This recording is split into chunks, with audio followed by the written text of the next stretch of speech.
उठो, जागो, तब तक मत रुको जब तक कि लक्ष्य की प्राप्ति न हो जाए। Arise, awake and stop not till the goal is reached. यह कथन हमारे देश के महान पुरुष स्वामी जी का है, जिनका जन्म 12 जनवरी 1863 को कोलकाता में हुआ था। इनके पिता कोलकाता हाई कोर्ट में वकील थे। इनके माता धार्मिक विचारों वाली महिला थी। इनका बचपन बहुत ही धार्मिक वातावरणों में बीता। ये धार्मिक ग्रंथों से बहुत ही प्रभावित थे।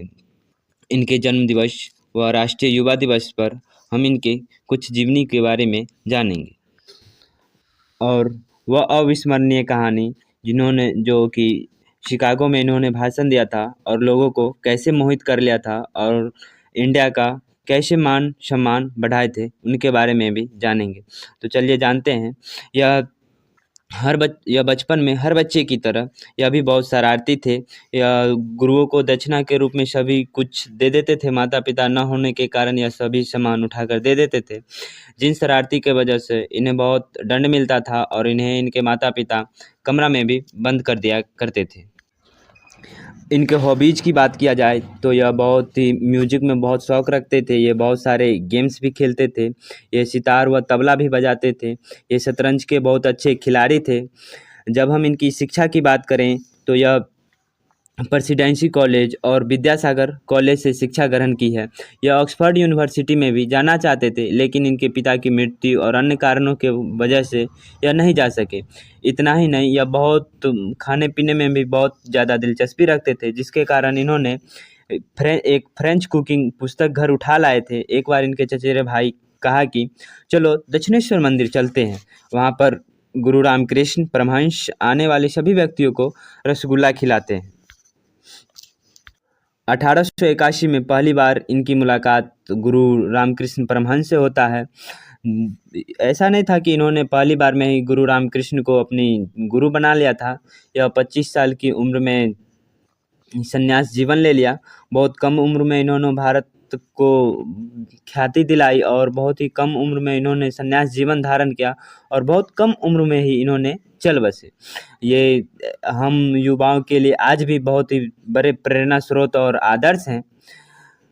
हम जानते हैं इनकी शिक्षा और इन्होंने क्या हम अपने भारतीय और युवाओं के लिए शिक्षा दी।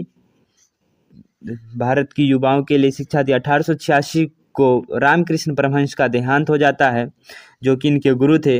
अब उनके द्वारा दिया गया अविस्मरणीय भाषण 11 सितंबर 1893 में अमेरिका में विश्व धर्म महासभा हो रहा था, जहां उन्होंने अपना भाषण अपने धर्म के बारे में बताने गए थे, प्रचार प्रसार करने गए थे।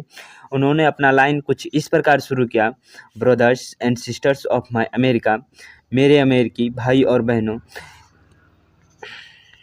इसी शब्द के संबोधन के साथ आर्ट यूनिवर्सिटी ऑफ शिकागो में पूरे 2 मिनट तक तालियां बजती रह गई और इनकी इतनी ज़्यादा प्रशंसा की जा सकी कि कहना बहुत ही मुश्किल।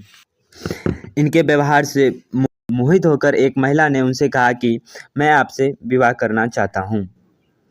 तो हमारे स्वामी विवेकानंद जी कहते हैं कि देखिए, हम संत आदमी, हम तो आपसे शादी नहीं कर सकते, लेकिन आप चाहे तो आप हमें ही अपने संतान के रूप में स्वीकार करें। तो उस समय ऐसा नहीं था कि इनका मान सम्मान जाने के साथ ही मिला और बहुत ज़्यादा मान सम्मान किया गया, लेकिन इन्होंने जो भाषण दिया उससे इन्हें बहुत ही मान सम्मान मिला और भारतीयों के लिए बहुत ही अलग तरह की मान सम्मान मिला। भारत को ख्याति दिलाने और मान सम्मान और भारत धर्म के प्रचार प्रसार का श्रेय भी इन्हीं को जाता है।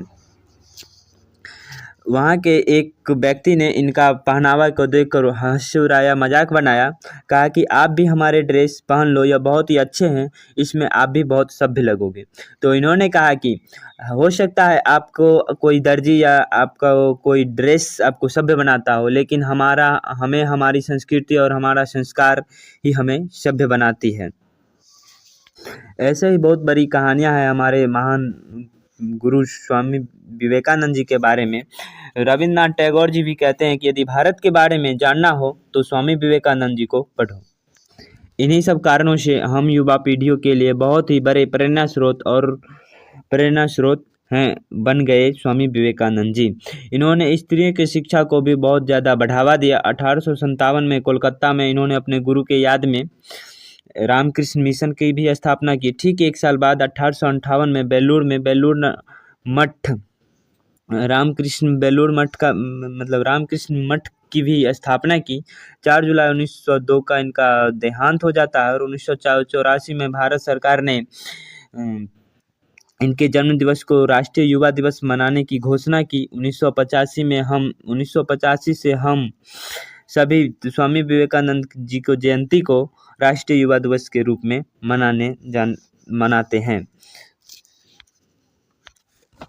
ये एक सच्चे कर्मयोगी और उनका दृढ़ विश्वास था कि युवाओं अपनी कड़ी मेहनत, समर्पण और आध्यात्मिक शक्तियों के माध्यम से भारत के भाग्य को बदल सकता है।